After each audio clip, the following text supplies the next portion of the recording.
Meus irmãos, graça e paz, olha, graça e paz do Senhor para todos nós, maravilha. Eu quero dizer que esta é uma aula extra do mini curso de escatologia descomplicada, tá bom? Então, como nós não tivemos condição de estar juntos hoje, eu decidi fazer a gravação de uma aula extra para te abençoar com mais conteúdo, tá bom? E para que a gente possa também dar continuidade aos estudos, não dar essa interrompida que certamente prejudica o nosso crescimento na palavra do Senhor, tá bom? Essa aula extra, nós vamos falar um pouco sobre o livro do Apocalipse, deixando claro que não é uma aula completa, não é uma aula definitiva, não é uma aula para te doutrinar, catequizar. É uma aula para fazer você pensar, refletir das possibilidades que o livro de Apocalipse traz para a pregação, para o ensino, para a nossa edificação pessoal, tá bom? Então, o título da nossa aula é Introdução ao Apocalipse. É um tipo de aula que visa que o aluno possa ter o primeiro contato hermenêutico, né? Porque aquele contato devocional, aquele contato onde você já é instruído pela palavra de Deus, eu tenho certeza que você já tem. Você certamente já teve a oportunidade de explicar alguns textos de Apocalipse para pessoas que você convive, mas eu quero aqui trazer uma perspectiva de aprofundamento, onde você pode ensinar com autoridade e sem medo, né? Então, como é que eu posso ler símbolos? Como é que eu posso ler visões? Como é que eu posso ler promessas com discernimento e sabedoria? É possível isso, pastor? Eu me atrevo a dizer que sim, e é isso que nós vamos ver aqui agora, pensando um pouco no livro do Apocalipse. Então, o livro começa vencendo o medo. Apocalipse não é um livro para que você fique receoso, para que você fique desesperado. Olha, eu não quero nem abrir esse livro porque ele me traz arrepios, calafrios. Não. A palavra de Deus em Apocalipse 1, 17 a 18 diz: Não tenha medo, eu sou o primeiro e o último, e aquele que vive. Estive morto, mas eis que estou vivo para todo sempre. Então, o Apocalipse, ele não é a primeira coisa que você tem que tirar do seu coração. Apocalipse não é para a gente sentir medo, receio. Então, a chave de leitura do Apocalipse não é o medo do anticristo, por exemplo, não é o medo da grande tribulação, mas a chave é a presença do Cristo vivo. É essa presença entre os castiçais de ouro, é essa presença falando, porque ele fala à sua igreja, o tempo todo no livro do Apocalipse, que nos conforta, nos consola, saber que o Senhor da igreja está conosco, que ele não nos relegou, né, ao abandono, mas ele nos encoraja por meio da sua santa presença. Então, não é um livro para que você fique alimentando o medo no seu coração e nem no coração daqueles que vão ouvir a sua pregação baseada neste livro. Então, continuando, a primeira coisa também que nós devemos fazer quando a gente vai estudar o Apocalipse é lembrar que ele está enquadrado dentro de gêneros literários, né? Então, nós temos o próprio gênero apocalíptico, que está também dentro da característica de profecia, né? Então, esse gênero literário, ele revela a realidade do ponto de vista do céu, por meio de visões e símbolos. Então, existe uma carga simbólica, existe uma série de elementos ali no Apocalipse, como as estrelas, como os castiçais, né, o candelabro, a há uma série de simbologias da mulher, do dragão, há uma série de coisas que, de fato, remontam e dão conta desse gênero chamado Apocalipse. E também o gênero da profecia, né, que está conectado diretamente, quando Apocalipse 1:3 fala, né, de essa questão de anunciar a palavra de Deus, chamar a fidelidade, mostrar o juízo e salvação. Então, a profecia ela tem essa característica, né, de apontar para um juízo vindouro, em que as pessoas têm a oportunidade de se arrepender e de buscar o Senhor. Então, o Apocalipse está longe de ser um livro que é para meter medo no juízo de Deus, mas é para despertar a humanidade para esse juízo vindouro, né? Aquilo que vai acontecer, de fato irá acontecer, e nós precisamos estar despertados pelo Espírito Santo para buscar o Senhor.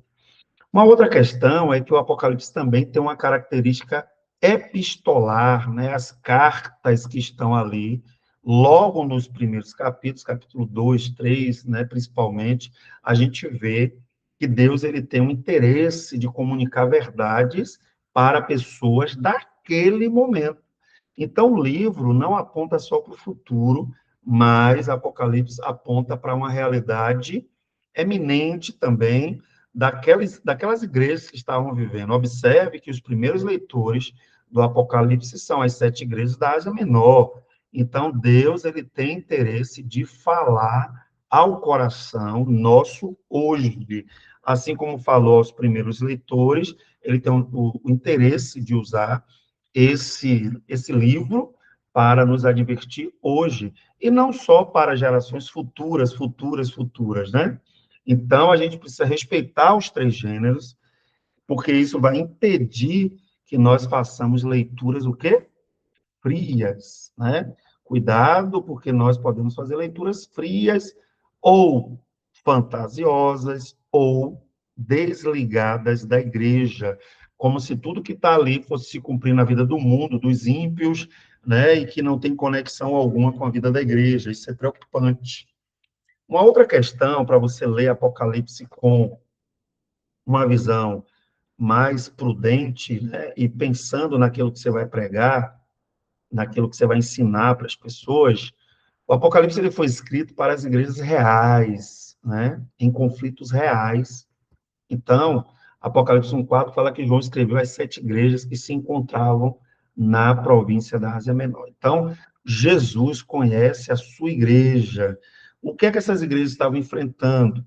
Esmirna e Pérgamo estavam enfrentando o quê? Naquele momento que foi encaminhada a epístola, né? Eles estão enfrentando perseguição e morte. Pérgamo e Tiatira estão enfrentando idolatria e falso ensino. Filadélfia está enfrentando pouca força e oposição. E como Cristo as fortalece através da palavra do Apocalipse? Cristo usou o Apocalipse para edificar, para consolar, para exortar igrejas reais para o nosso tempo também. Então, como Cristo as fortaleceu? Primeiro, seja fiel até a morte, e eu lhe darei a coroa da vida. Olha que benção, né? Então, Cristo conhece a testemunha e promete a vitória final. Como é que ele fala aquela igreja, né? Arrependa-se, ele está falando para aquele momento específico, né? E claro que serve para a gente também, como alerta, como advertência, mas para a gente não ficar sempre naquele futurismo, como se o Apocalipse não fosse para a gente. Não. Se ele foi para os cristãos do primeiro século, para as igrejas da Ásia Menor, por que, que ele não serve? Por que, que ele não é para hoje? Então, Cristo confronta a acomodação, chama a sua igreja de volta.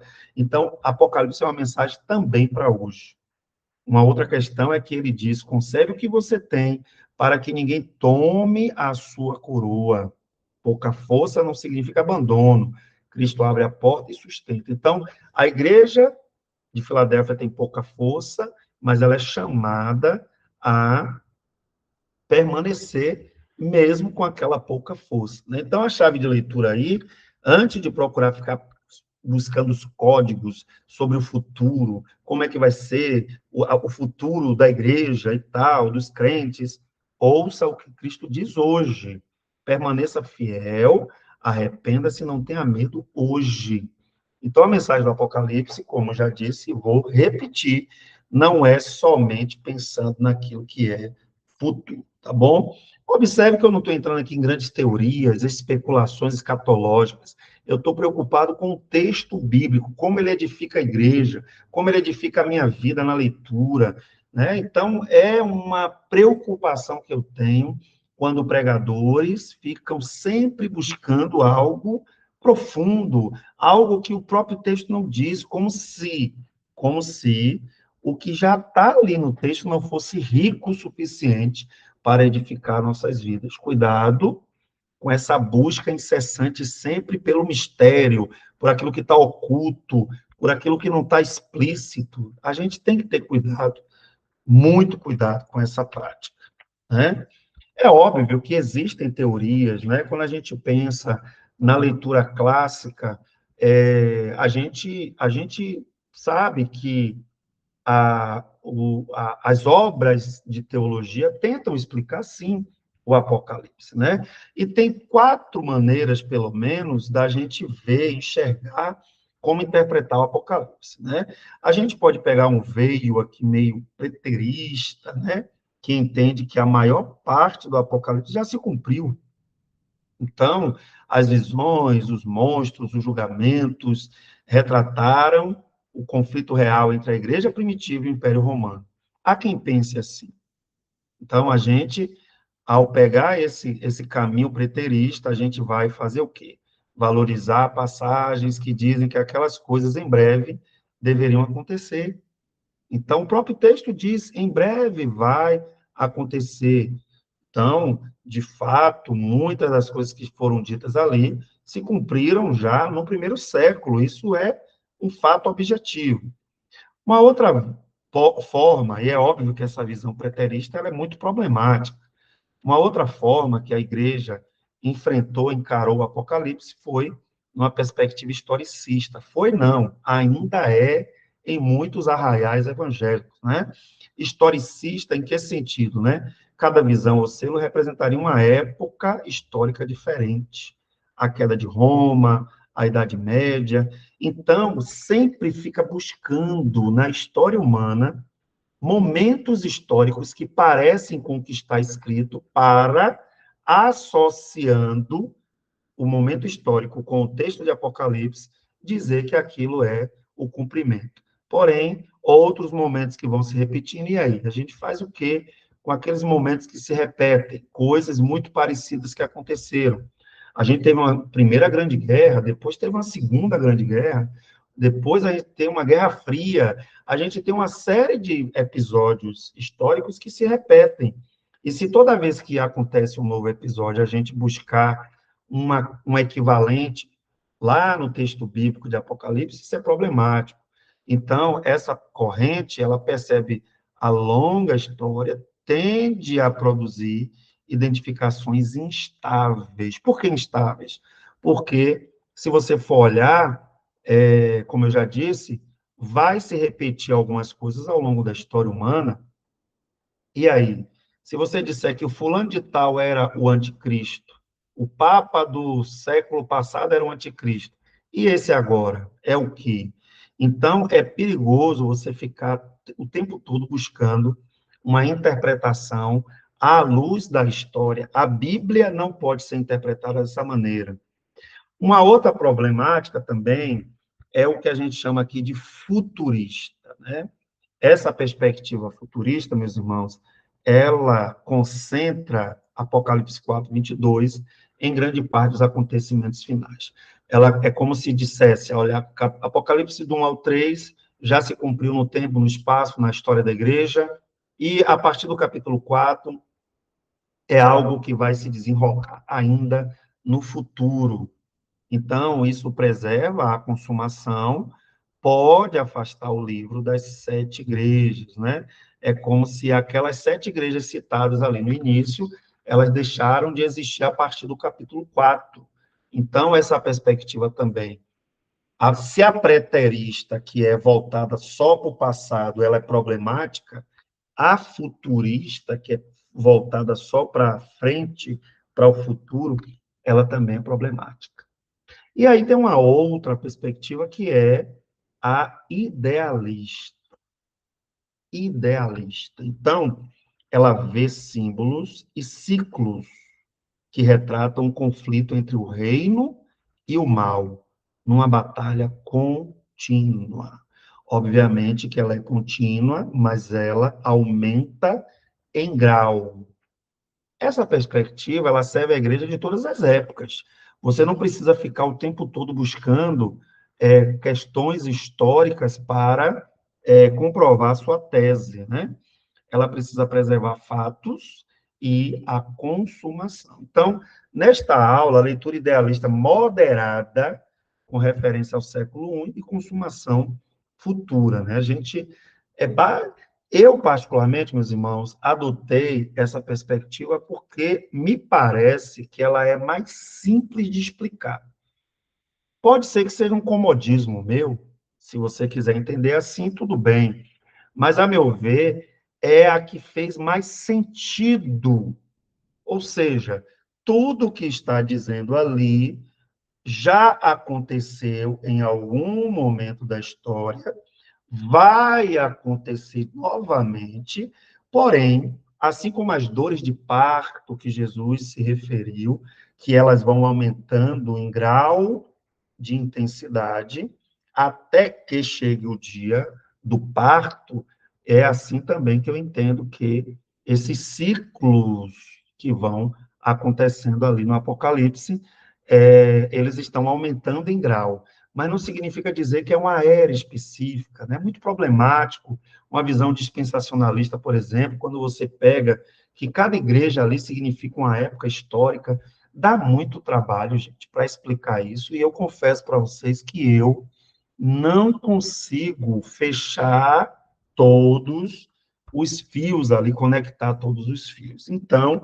eu prefiro ter uma explicação que faça mais sentido e que com outros textos da Bíblia, como eu acabei de citar aqui, por exemplo, da mulher que Jesus se refere, que está tendo contrações, dores de parto, até que ela possa dar à luz. Então, eu prefiro adotar essa posição. Porém, você não é obrigado a seguir a minha posição. Você deve estudar a Bíblia, orar, ler bons intérpretes do livro de Apocalipse e, a partir daí, tomar a sua posição. Lembrando que a gente não faz cavalo de batalha com o Apocalipse. Por quê? Porque, historicamente, todo mundo que fez isso se deu mal. Muitas interpretações foram sendo, aos poucos, desconstruídas por causa de processos históricos que não se revelaram como as pessoas achavam que seria. Observe que o próprio os fariseus, os escribas, os saduceus tinham uma perspectiva escatológica, achavam que o Messias viria montado num cavalo branco e que iria tomar Jerusalém e que o seu reino ia ser maior do que o reino de Davi, e Jesus entra de fato em Jerusalém montado, mas não é num cavalo branco, né? É num jumentinho simples. E ele entra lá não para conquistar, né, dominar fisicamente os homens, mas ele entra lá para, ao ser crucificado, ser morto, sepultado, mas bendito seja o nome do Senhor, que ao terceiro dia ele ressuscitou. Então a gente tem que ter cuidado, porque se no passado parte do povo de Deus interpretou de forma errada o que iria acontecer com Jesus de Nazaré ao ele vir, nós também podemos cair na bobagem de interpretar incorretamente textos apocalípticos, né? Textos de profecia, de revelação. Muito bem. Então, Apocalipse 1 começa ali deixando muito claro que antes das bestas, que a gente fica querendo saber quem é a besta, né? Eu espero que não seja eu nem você. Então, antes das bestas, João vê o Cristo glorificado. Isso é muito importante, porque a gente dá muita ênfase a partir do capítulo 7, 8, a gente fala muito sobre os elementos, os símbolos, E, às vezes, esquece que o capítulo 1 mostra uma revelação gloriosa. Jesus está presente entre as igrejas, passeando no meio dos candeeiros. Ele é o Filho do Homem, como Daniel 7 vai usar essa terminologia no sentido de autoridade real. Ele é a autoridade, não é o imperador, né? Olhos como chama, ele tem conhecimento e juízo. Pegue os símbolos de Apocalipse e compare com outros momentos que esses símbolos aparecem no Antigo Testamento, e você vai entender que há uma relação muito próxima. Voz como de muitas águas, isso fala da sua majestade, da sua soberania, daquele que tem a última palavra, né? Chaves da morte, vitória sobre o último inimigo, que essa é a maior esperança que nós temos. Então, quem tem as chaves da morte é Jesus Cristo, que ressuscitou retumbante. Por que ter medo de pregar isso aqui, minha gente? Olha, Apocalipse é um livro tão bom de você pregar. O problema é que a gente foca naquilo que a gente não sabe o que significa.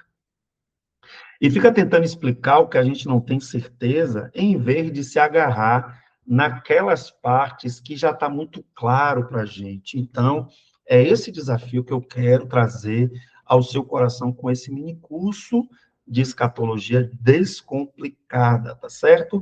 Eu não estou dizendo que não é importante estudar, discutir, debater teorias. Isso é importante, mas, a meu ver, isso tem o seu lugar no ambiente acadêmico, no seminário, nas discussões, para que a gente possa forçar a nossa mente a entender essas coisas. Agora, na pregação, no cotidiano da igreja, isso vai aparecer muito pouco.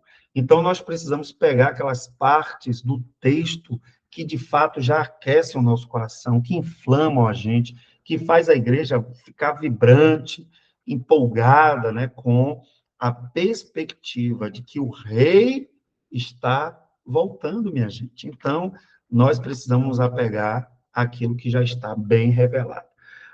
Aqui tem uma visão geral do livro, né? O livro avança até a presença definitiva de Deus.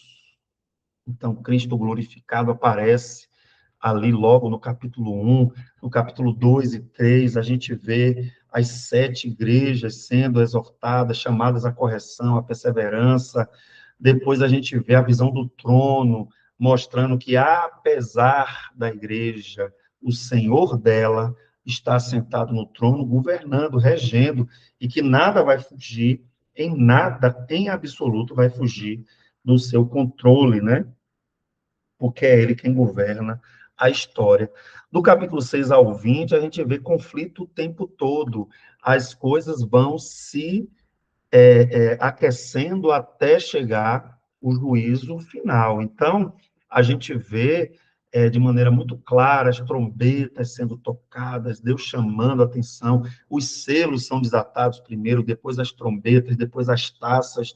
Você observa que Deus abre os selos para falar, para proclamar, para anunciar o seu juízo, depois as trombetas para dizer que está se aproximando esse juízo, e depois as taças sendo derramadas para dizer que agora, de fato, o juízo chegou.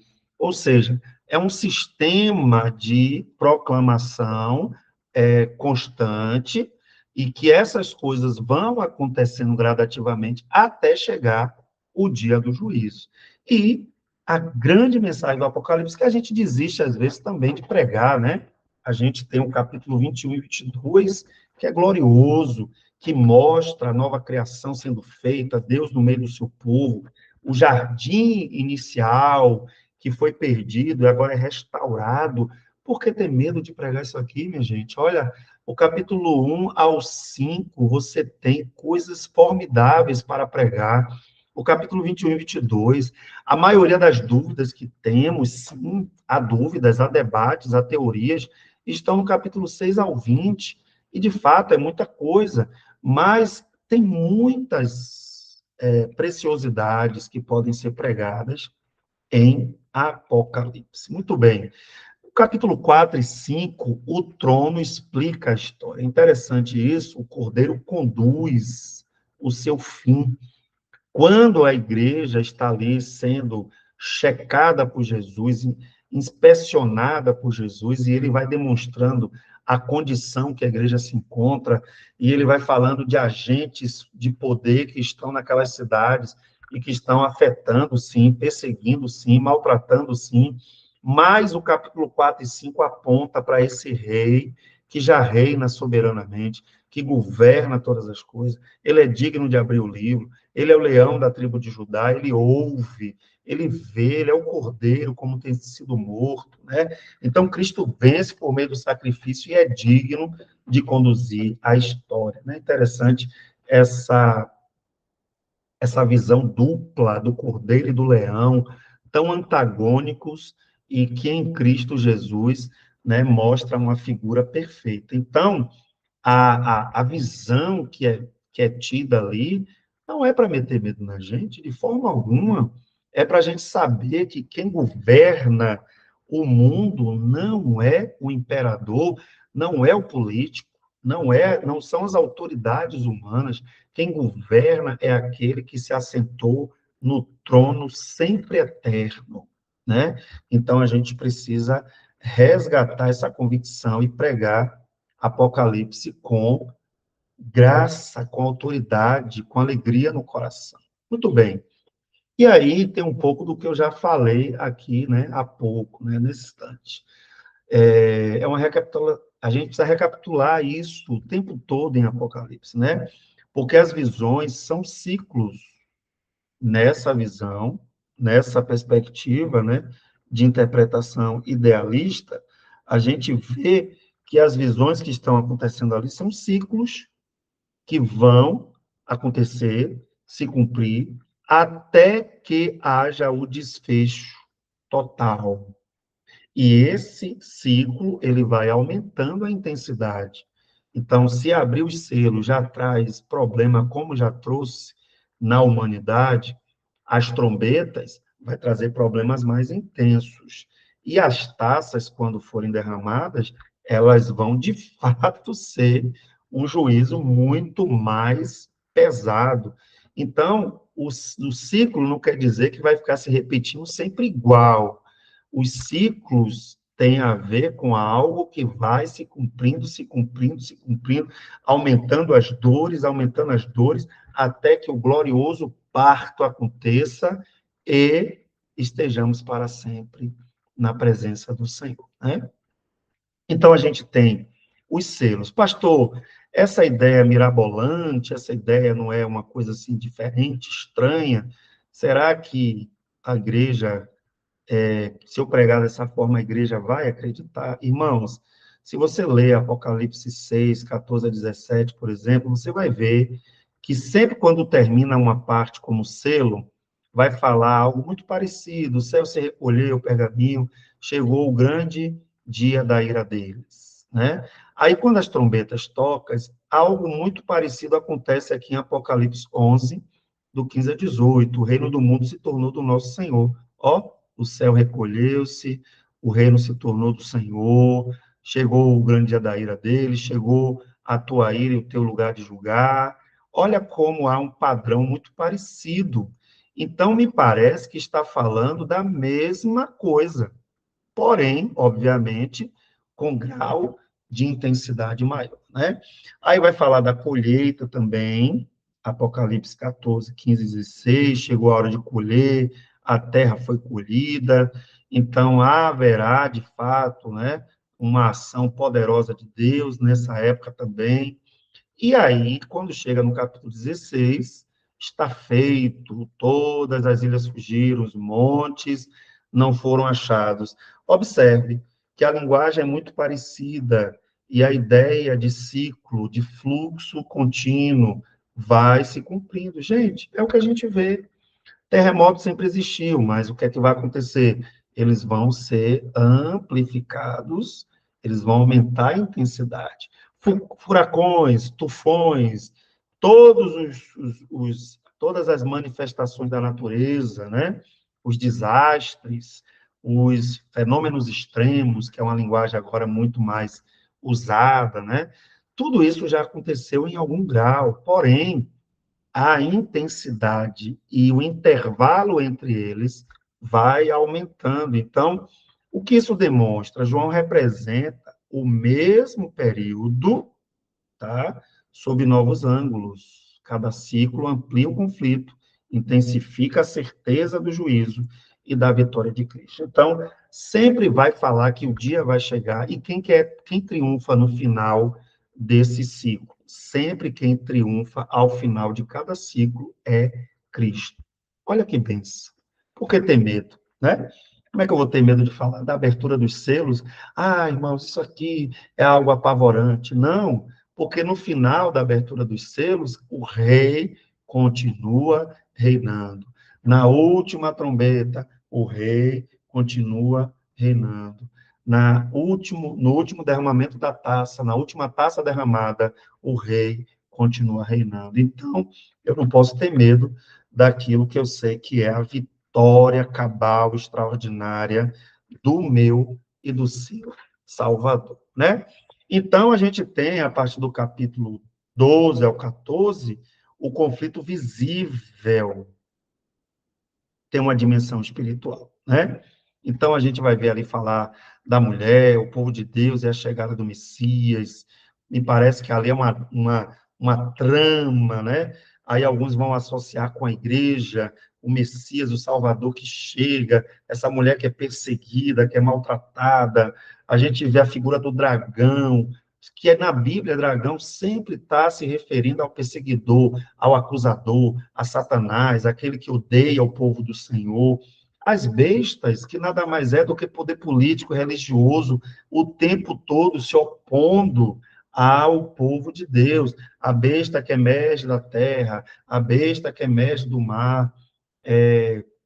Tudo isso aponta para figuras em todas as épocas que sempre se opuseram. E é óbvio que quanto mais se aproxima o dia do Senhor, essas bestas, essas figuras poderosas, elas vão ganhando força. O mal vai prosperar em muitos lugares, né? A gente sabe disso, e aí a intensidade disso vai aumentar. E o cordeiro, que é o tempo todo apresentado como esse que é o verdadeiro rei, longe de ser uma figura, né, singela que sofreu, ele já sofreu por nossos pecados, mas ele aparece como o verdadeiro rei. Então a pergunta pastoral que a gente deve fazer é: a quem pertencemos e a quem prestamos lealdade, né? Diante das perseguições, diante das lutas que nós iremos enfrentar, qual será a nossa posição? Eu não estou nem preocupado quem vai ser o anticristo, o nome dele, se ele vai ser o Papa ou não. Eu só sei, queridos, que os inimigos do Evangelho, eles sempre vão existir em todas as épocas. E é claro que eles vão cada vez mais piorando. Bom, é igual você que gosta aí de um joguinho de videogame, cada fase que a gente passa, as perseguições, elas aumentam, não é isso? Então, e aí Apocalipse vem como um livro de consolo, sim, é um livro de consolo no meio do sofrimento, né? Para a igreja perseguida, morrer não é ser derrotado. Então, Apocalipse 12, 11 vai mostrar aqui, ó, eles o venceram por causa do sangue do Cordeiro e por causa de quê? Da palavra do testemunho que deram, e mesmo diante da morte, não amaram a própria vida. Olha, como é que você não prega um domingo à noite um versículo desse, minha gente? Não tenha medo de pregar no Apocalipse, não se distancie dessa palavra. Então, a gente pode crer que o testemunho, a pregação fiel, eles venceram por causa do sangue do Cordeiro, por causa da palavra. Então, a vitória nasce da obra do Cordeiro, não é da força dos santos. Aqui, santos se referindo a nós, filhos de Deus, santificados pelo sangue de Cristo, né? O testemunho fiel permanece, mesmo quando o império mata a testemunha, o poder de Deus continua vivo através da sua palavra. O céu chama de vencedores aquele que a terra tratou como vencidos, né? Então, ó, eles o venceram. Morreu, pastor, e aí? Eles o venceram, por causa do sangue do Cordeiro. Então, mesmo diante da morte, não amaram a própria vida. Então, gente, é uma mensagem muito, muito, muito gloriosa. Outra coisa que traz consolo para a gente, né? Deus vê, ouve e guarda os que sofrem, né? Os que sofrem por Cristo. Então a gente vê, por exemplo, a citação dessa personagem chamada Antipas, né? Capítulo 2, verso 10 e 13. Seja fiel até a morte, eu lhe darei a coroa da vida. Então Cristo conhece a pressão e não esquece o nome da testemunha. É consolador isso, quando Jesus cita o nome de pessoas que sofreram, que não renunciaram, que até morreram. A gente vê também aqui no capítulo 6, 9 e 11, quando se refere aos mártires, né? Até quando não julgas, nem vingas o nosso sangue? Então, o clamor chega ao trono, a injustiça não terá a última palavra.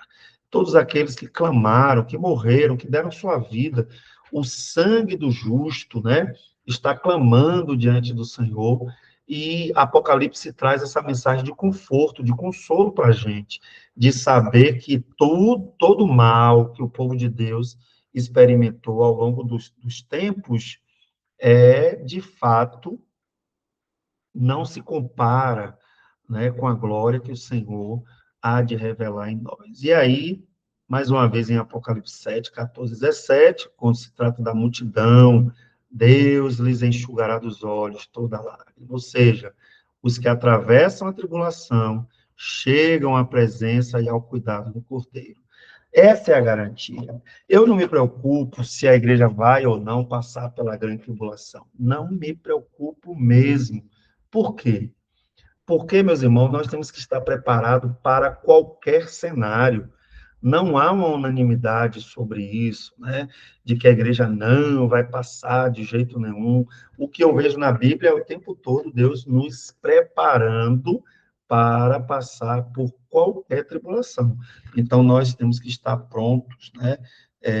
Para qualquer realidade, entendeu? E enquanto isso, enquanto ele não vem, o que é que a gente faz? Ora, prega o evangelho, vive o testemunho de Deus, né? É interessante também porque Apocalipse tem uma outra figura, uma outra simbologia muito carregada com a palavra Babilônia, né? Então, Babilônia seduz, oprime, mas a glória de tudo isso é saber que no final ela cai. Então, não é apenas um lugar. A Babilônia, no livro de Apocalipse, é a imagem de um sistema humano, arrogante, idólatra, opressor, né? Nabucodonosor, no Antigo Testamento, é uma figura muito plena, muito importante para a gente entender como é que aquele homem perverso, pervertido, longe dos propósitos de Deus, conseguiu governar uma nação tão grande, né? Mas no final, lá, quando ele não dá glória a Deus, ele cai como um bicho. Então, a Babilônia, ela é essa que promete o luxo, a segurança, o poder, ela é a oposição ao evangelho, ela se opõe à simplicidade, ela se opõe à fraqueza que nós precisamos comparecer diante do Senhor como fracos, né? Ela mercantiliza pessoas e consciências, ela está o tempo todo querendo dominar, ela persegue os que pertencem ao Cordeiro, ela parece invencível, mas ela cai. Saiam dela, povo meu. Discernimento e separação da idolatria é fundamental. Então, Apocalipse 17, 18, não é para você ficar especulando quem é a Babilônia, é no Vaticano, olha, é isso, é aquilo outro. Sabe, irmãos, a gente perde muito tempo com esses detalhes que a gente não tem controle e esquece de falar da beleza que há do Cristo que vence esse sistema mundial opressor, contrário às coisas de Deus, né? E aí, Apocalipse 19, a aparente vitória do mal termina diante do rei. o Rei dos Reis, Senhor dos Senhores. A gente tem a boda dos cordeiros, a salvação culmina em comunhão, alegria, fidelidade, as bestas são derrotadas, os poderes que enganaram e oprimiram não permanecerão, não permanecem, eles caem um por um. O capítulo não alimenta a curiosidade mórbida, né? Mas ele sustenta a esperança. Então, por que que o nome do minicurso é Escatologia Descomplicada? É porque eu quero ensinar que a escatologia é uma coisa muito fácil de entender? Não.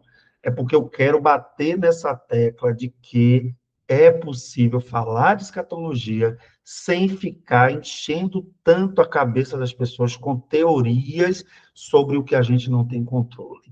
Então, o meu desafio para você é pregue aquilo que já está claro, porque o que já está claro é glorioso demais para as nossas vidas, né? E aí vem o milênio, que é uma grande discussão, minha gente, tá? Isso aqui não é para você abraçar como doutrina sua e você morrer abraçado com ela, não. Isso aqui é para você pensar. O milênio, ele anuncia o limite do mal e reinado dos santos. A ideia central do milênio não é a quantidade de tempo, não é como Cristo reinará. A mensagem central é dizer: olha, o mal tem limite.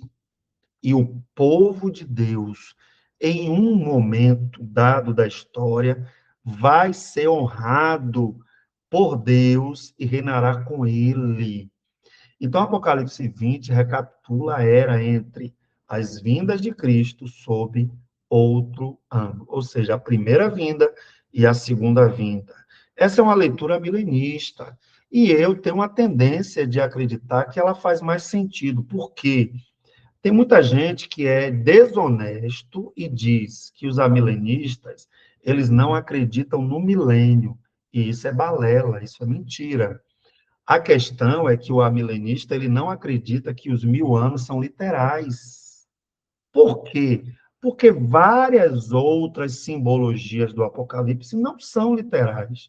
Então, por que somente os 1000 anos seriam? É acreditar que os 144.000 também são literais. Então, observe que se a gente não tiver o cuidado, a gente pega uma parte do texto, sabe? E fica ficcionada nele. Então, o milênio fala desse reino de Cristo, tá? Que ele vai governar. E é claro que, assim como o mal vai prosperar de intensidade até que ele seja derrotado plenamente, o reinado de Cristo, ele também vai prosperar, prosseguir, até que ele reine plenamente. Eu acho que faz mais sentido pensar assim. Então, Satanás está limitado quanto ao engano das nações. No milênio, ele vai ficar, né, limitado. Observe se não é isso. Nós, como igreja, podemos orar repreendendo o mal, o Senhor age por meio da igreja, a pregação do evangelho freia o mal. Imagine o Brasil, minha gente, sem a pregação do Evangelho, várias outras nações do mundo, sem o anúncio da proclamação do reino de Deus. Então, o mal, ele tem sido refreado pela presença da igreja, isso é fato. Agora, é claro que ele não está totalmente freado, totalmente limitado, isso é óbvio, né? O evangelho alcança povos e nações, os santos vivem e reinam com Cristo, haverá oposição final, breve e derrotada. Haverá um momento final dessas perseguições, dessas lutas, né? E aí a gente tem a ressurreição, o juízo, a condenação que vai encerrar, que vai ser o desfecho. Mas observe que em todas essas etapas, Cristo é o grande vencedor do Apocalipse. Então, o fim da Bíblia é Deus habitando com seu povo. Olha só, Apocalipse 21:3. Eis o tabernáculo de Deus com os seres humanos. Deus habitará com eles, eles serão povo de Deus, e Deus mesmo estará com eles. Olha que coisa, irmãos. Então, o fim da Bíblia é Deus habitando com seu povo. Por isso que eu gosto de usar muito a expressão, e nós estaremos para sempre com o Senhor. Ah, vai ser aqui na terra? Não vai. Começa a Nova Jerusalém e não sei o quê. Irmãos, o glorioso é estar na presença do Senhor. Então, a gente tem aí nova criação, morte removida, lágrimas enxugadas, cidade noiva, porque vai ter as bodas do Cordeiro, o rio e a árvore da vida restaurados, e nós estaremos para sempre na presença do Senhor. E aí eu fecho aqui a nossa aula extra. Como compreender o cumprimento, então, pastor?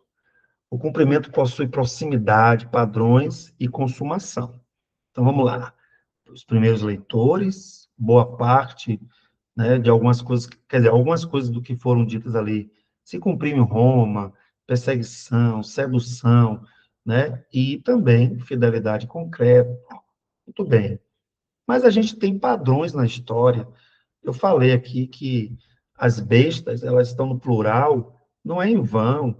Existe não existe uma linearidade nessa questão, existe uma circularidade.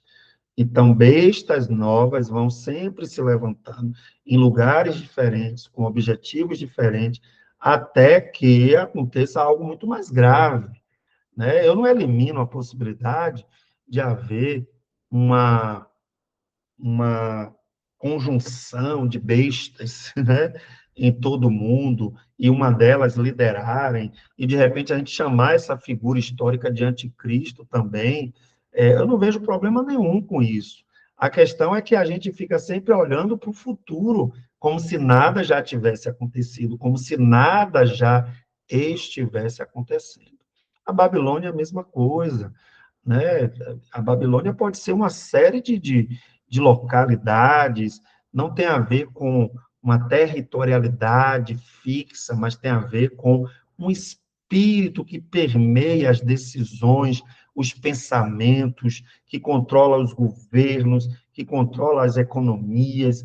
Então, a Babilônia, ela vai reaparecendo em poderes idólatras e constantemente ao longo da história da igreja. O conflito presente, né? A igreja testemunha enquanto Cristo reina, né? Então, a igreja testemunha aqui, lembre-se, a palavra grega que dá origem à palavra testemunha é mártires, né? Então, a igreja testemunha enquanto Cristo reina. Isso é um conflito, a gente vai ter que viver com isso até que se cumpra plenamente. E aí a gente tem a consumação final, a volta de Cristo, a ressurreição plena de todos, o juízo e a nova criação. Então, evite reduzir tudo ao passado ou empurrar tudo para o futuro. Eu acredito que essa é uma leitura possível do Apocalipse. Eu não vejo como uma leitura como essa que a gente acabou de ver aqui desonre a Deus. Se eu percebesse qualquer tipo de desonra ao texto bíblico, a uma convicção ortodoxa de que a Bíblia é a palavra de Deus, né? Eu não abraçaria uma posição como essa. Então, a gente tem que ter convicções daquilo que cremos, porém, as nossas convicções, elas precisam ser à prova de testes. Será que você está disposto a estudar um pouquinho mais o Apocalipse e, a partir dessa leitura constante, frequente, você começar a assumir posições? Nada de errado com isso. Mas lembre-se, naqueles temas que você não tem total certeza, você não precisa ficar preocupado, mas abrace a palavra de Deus e pregue com ousadia, pregue com intensidade, naquelas partes que você já se sente seguro, né? E aquelas que você ainda não tem tanta segurança, quem sabe daqui a alguns anos você vai adquirindo essa maturidade, tá bom? Deus te abençoe e que o Senhor nos ajude a ser fiel à sua santa palavra. Abraço, querido.